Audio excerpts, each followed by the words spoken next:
ভুল করেও এই ভিডিওটা দেখার পর আপনার আশেপাশে তাকাবেন না, না হলে কিন্তু আপনি ভয় পেয়ে যেতে পারেন যখন আপনি দেখবেন আপনার আশেপাশে সবকিছু নড়তেছে। তো এইটা দেখার জন্য এই ভিডিওটার মাঝখানে একভাবে চেষ্টা করবেন তাকিয়ে থাকার, চোখের পলক না ফেলে মাত্র 20 সেকেন্ড। আমি কাউন্টডাউন শুরু করতেছি।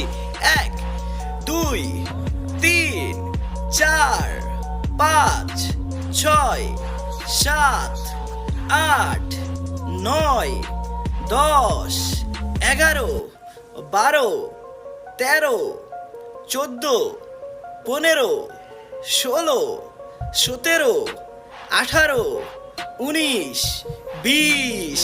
এইবার আপনার আশেপাশে তাকায় দেখেন তো সব কিছু কি অদ্ভুতভাবে নড়াচড়া বা ঢেউ খাইতেছে বা ভাসতেছে?